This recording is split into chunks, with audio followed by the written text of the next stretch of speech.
Creative Living, utilizing today's technology with the best of the past to bring you innovative ideas and up-to-date information for creative lifestyles in today's active world. With your host, Sheryl Borden. I'm so glad you joined me today for Creative Living. We're going to learn how to prepare crepes, and we'll show how kitchens have changed and evolved since 1920 to the present time. One of my guests today is John Valertson. He's more commonly known as Chef Johnny V. John will demonstrate how to make a simple crepe batter using a blender. He'll prepare the original crepe Suzette recipe, which we know is a sweet filling, and then he'll prepare a spinach crepes Mornay, which is more of a savory filling, but both were delicious. He's the owner and operator of Las Cosas Cooking School in Santa Fe, New Mexico. We'll begin the show today with Jenny Roush, who is a kitchen and bath designer from Brentwood, Missouri. Jenny will explain how kitchens have changed since 1920 when they were first designed for efficiency. Now we realize the need for beauty too. You'll enjoy seeing her pictures, and you'll probably recognize some of the items from your mother's or grandmother's homes. Her company is Carbit Kitchen and Bath.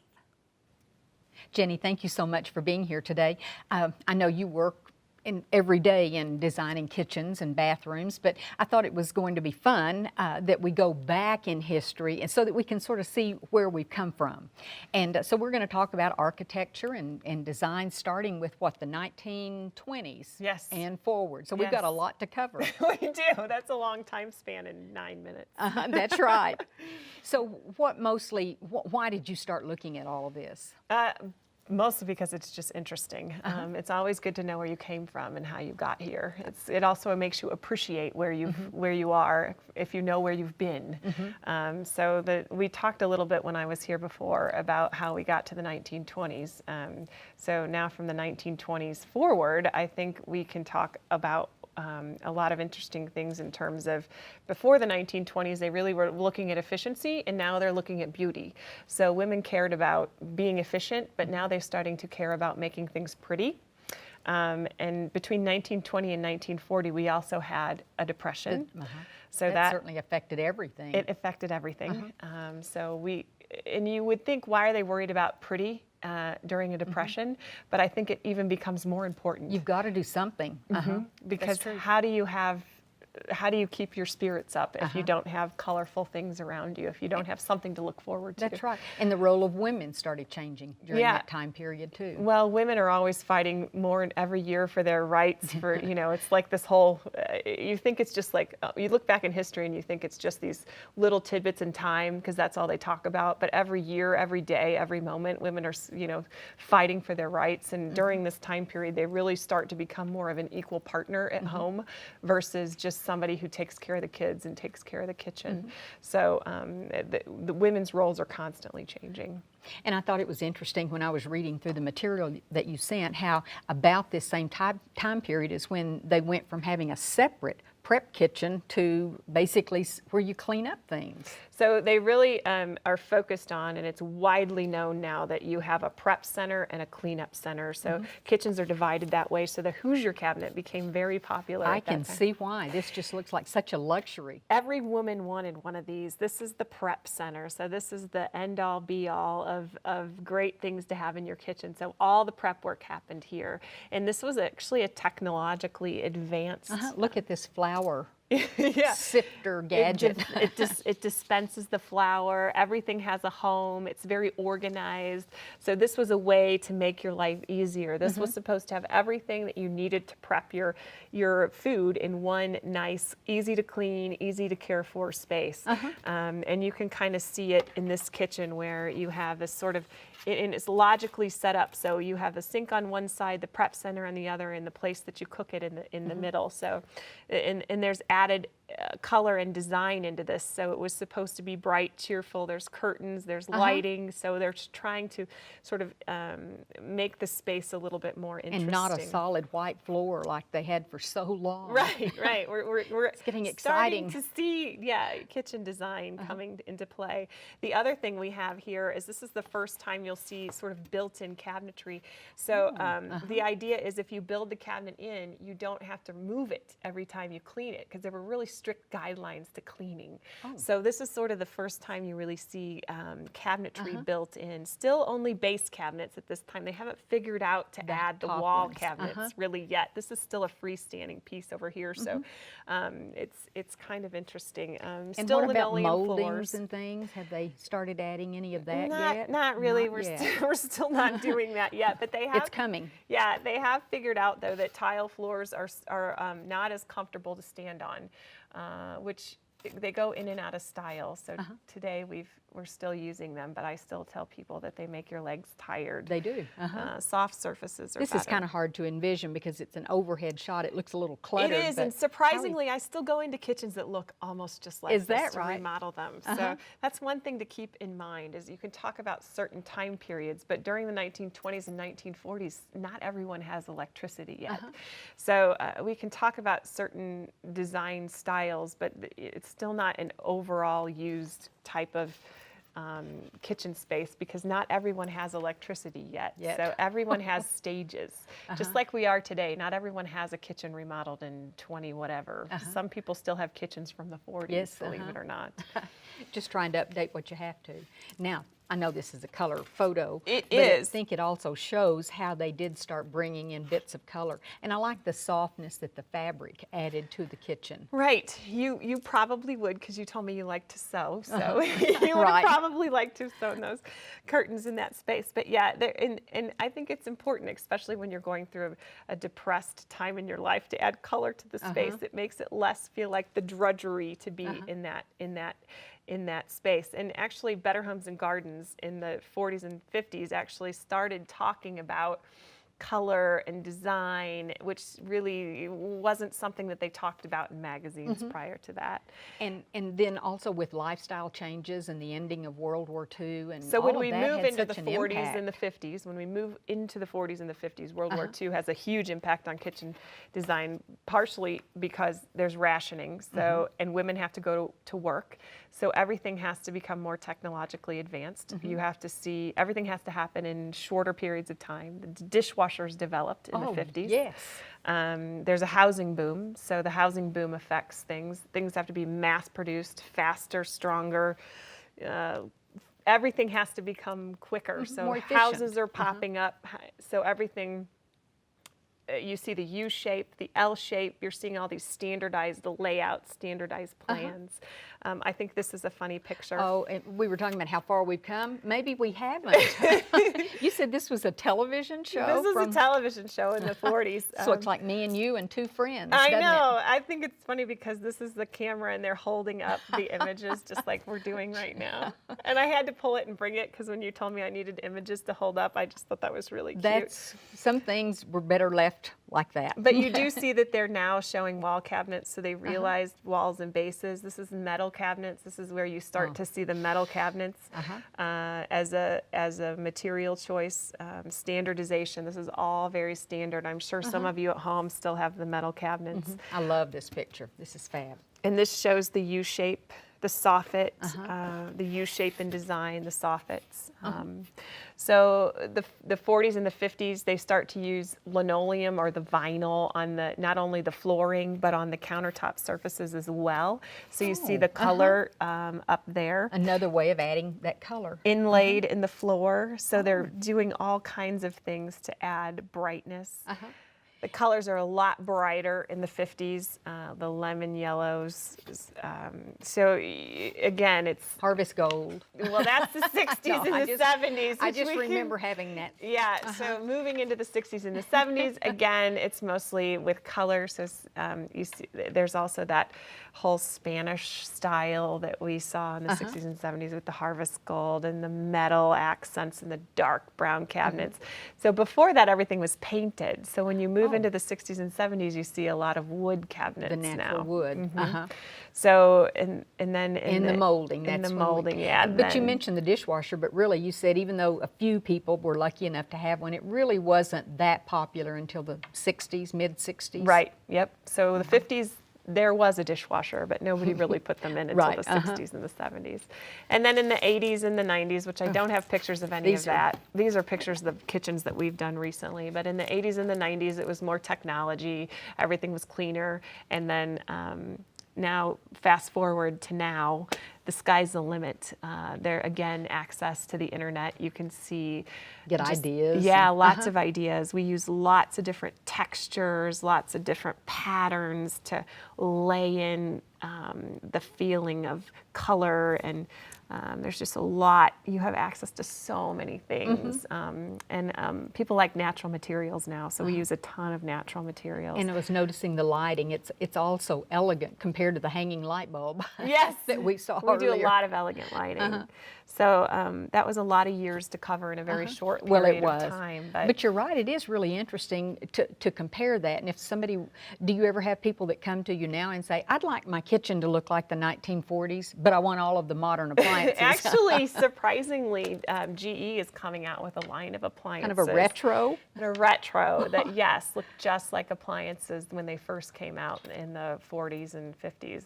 So the retro look is definitely back, but I think there's just this whole, the deal today is it doesn't matter what you want, you can have anything, and it's to be different from your neighbor. That's right. So it makes kitchen design very interesting because no it does. project is the same. It's not as manufactured and mass produced as it was at the end of the World War II. So, well, your job sounds very fascinating It when you can get to be. work with all of these different things. Well, Yes. thank you very much, Jenny. thank you for having me.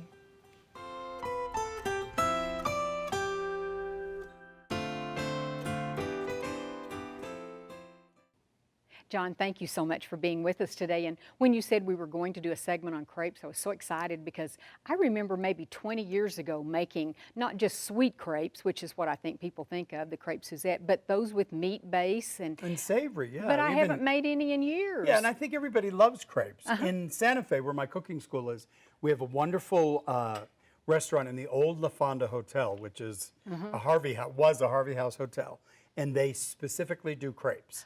And it's very popular, and crepes are easy. You know, they're easy to make. You can make them in advance. You can freeze them. There's a multitude of fillings you can put in. And I think, you know, I was doing a little research. Most cultures have some sort of crepe in their cooking. It's interesting.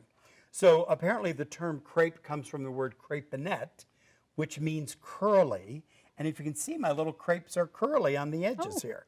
They're kind of curling up. So that's where the word crepe came from. Now, one thing I learned also was that if you think about this, before flour was readily available, flour was considered a luxury ingredient. So the wealthy ate crepes because crepes were made with flour. No one else could afford it. Nobody else could afford it. So that's why I think we think of crepes as being sort of a rich dessert that the wealthy can afford. So easy way to make crepes is in the blender, so I'm going to do that in a minute. But first of all, we're going to make a crepe, spinach Mornay crepe that has to go in the oven for a few minutes, Cheryl. So I whipped up some crepes. We'll come back to that. But Mornay, or spinach, of course, Mornay refers to a cheese sauce. So what I have here is a simple bechamel, which is your basic, one of the basic mother sauces. And it's made with flour and butter, which creates a roux, and then just some milk in there. Now I'm going to add some Parmesan cheese and actually some Gruyere cheese, which is going to give it a lovely... That's kind of a stronger flavor, isn't it? Swiss, yeah. Kind of in the Swiss family.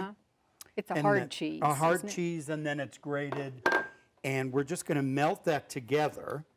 Then already I've taken some frozen spinach. And I actually like to use frozen. I think it's easier. You can saute it quickly. And I sauteed this in a little butter. And I'm going to add this to my pan, my pot here, my dish. And then we're going to add some scallions, chopped scallions, to our spinach.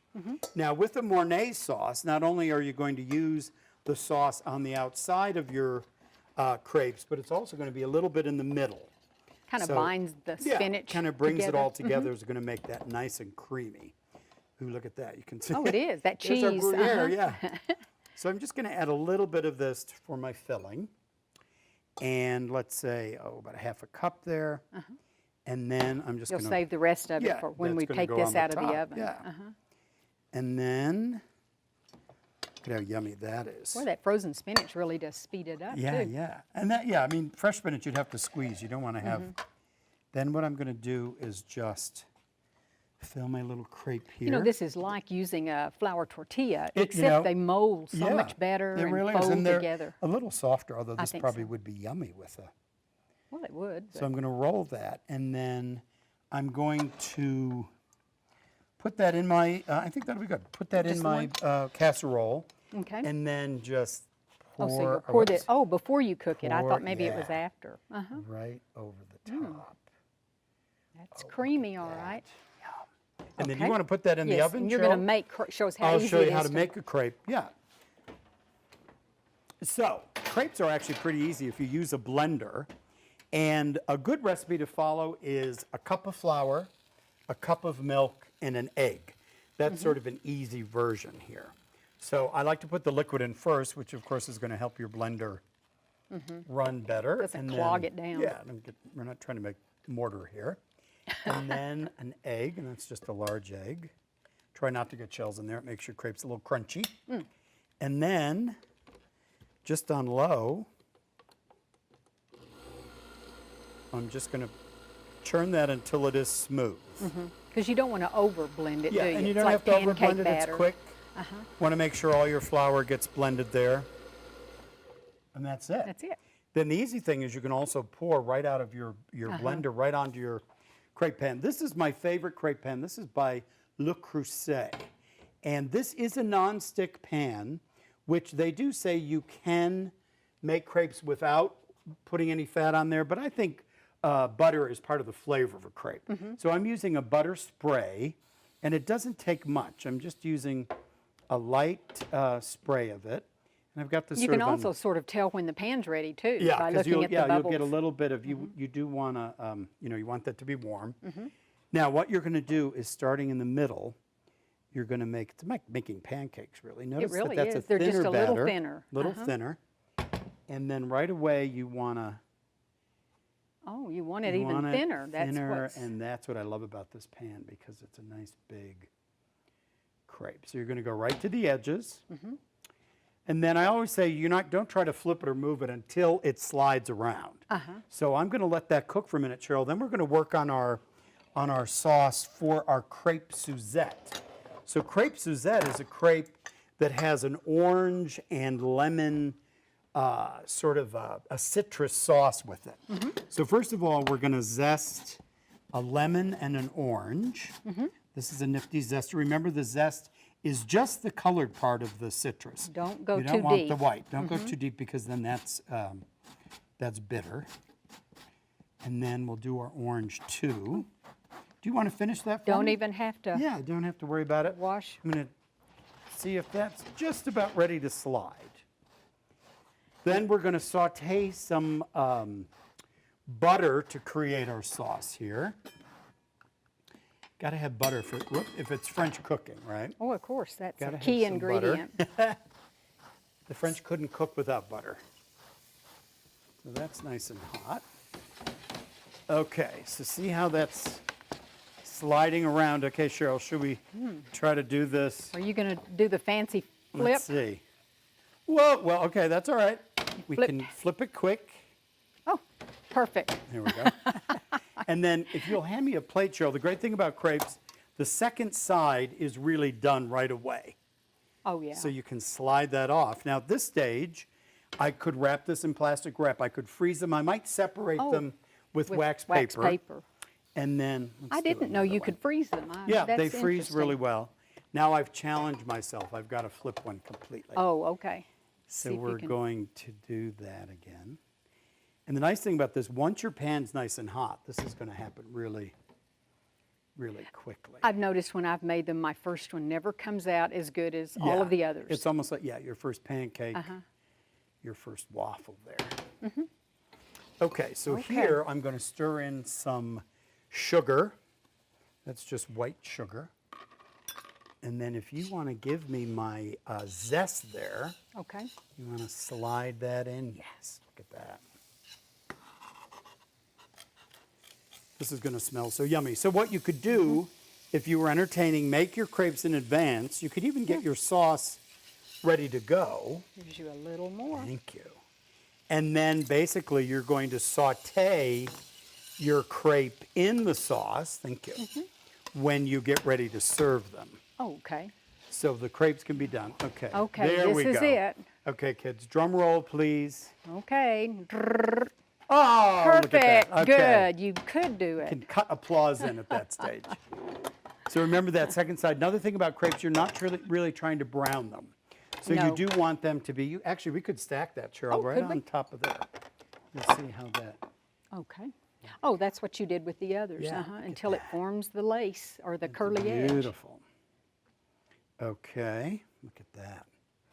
Now we are going to add some juice of an orange here to our sauce. That's hot. This is going to create our wonderful Suzette sauce. Not necessarily need half, that. you'd- Yeah, just okay. to give it a little. And then the piece de resistance is a little triple sec. You could also use Grand Marnier. Careful, because your Grand Marnier might actually flame up, which makes it exciting. May I do that in front of everyone. Now that's your crepe Suzette sauce.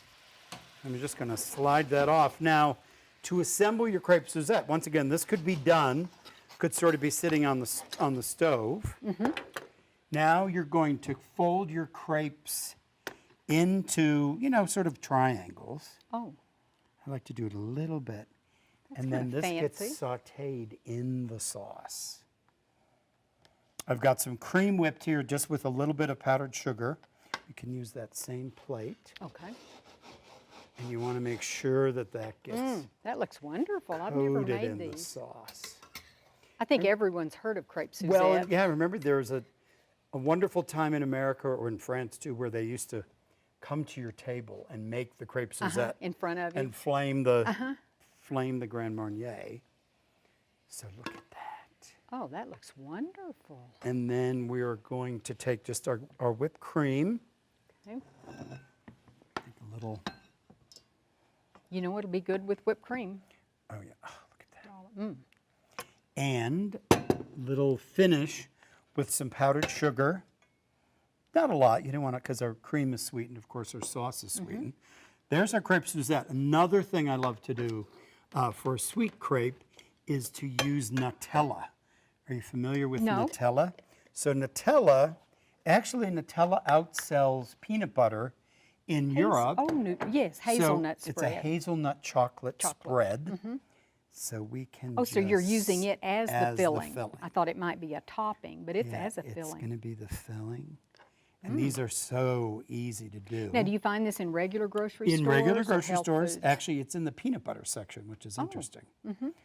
And we're just going to roll that up. If you'll pass me another plate there. It's beautiful.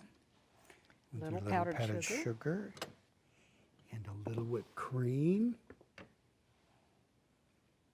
What would life be without whipped cream? I don't know. I'm going to start making crepes again. I'd Look forgotten at all how about them. I know, really. Look how simple that is. So there's our Okay. Nutella crepe, and now let's Are pull we ready our. for the other one? Let's pull those out. Those are bubbling They're and just brown. right. Look at how beautiful that is. And there's our spinach crepe Mornay. So more of a main dish, and then Yeah. these are dessert Absolutely. type dishes. We could just have our whole meal could be made of crepes. Sounds good to me. Really. So this, would we put any topping? Yeah, or just maybe a- some chopped parsley and just keep for it color simple. more Yeah, than anything Just else. a little bit of color, and then serve it as your main course. I had forgotten how easy they were. I'm anxious to try these. Good, Well, good. Thank you very much, John. Thank you. Enjoy. I hope you enjoyed the show today. Next time on Creative Living, we'll learn how important it is to have a positive attitude in all areas of our life. We'll see how to make a really cute growth chart to measure how fast our kids or grandkids are growing, and we'll show how to make a Kindle cozy to protect our tech gadgets from scratches and breakage. One of my next guests knows firsthand how faith, hope, and a positive attitude emerge from adversity. Through the story of how she started her skincare company twice, she'll explain how to become successful in business. Another guest is going to show how to use an oversized wooden ruler to make a growth chart to mark the height milestones as a child grows. And finally, for those of us who can't go anywhere without our computer gadgets, we'll learn how to make a Kindle cozy that protects against scratches and dents when we're traveling. All of these topics will be featured on the next Creative Living show. If you ever have comments or suggestions or ideas for shows, you can email me at sheryl.borden@enmu.edu. I'd also like to ask you to become a fan of Creative Living on Facebook. Just go to facebook.com and in the search window type in Creative Living with Sheryl Borden. I hope you'll plan to join me next time for Creative Living. We are very pleased to offer a new booklet that accompanies this series of Creative Living. This booklet is titled the 6700 Series, and it features a wonderful collection of ideas and information, and it's available free of charge on our website. Posted as a PDF file, you can simply download the entire booklet or just the segments you're most interested in. You'll find information on foods, nutrition, clothing, fashion, health and beauty, home decorating, and much more. For your copy of this new booklet, go to our website at KENW.org and then click on Creative Living. Scroll down to the booklet section and you can click on this booklet or on any of the other booklets we have available online. Just go to KENW.org, click on Creative Living, and download the booklet titled the 6700 Series. We also invite you to sign up for our free e-newsletter. Just go to KENW.org and click on the Sign Up Now button and input your email address. That's all there is to it. You'll enjoy reading an up-to-date newsletter filled with interesting topics and information. Thank you.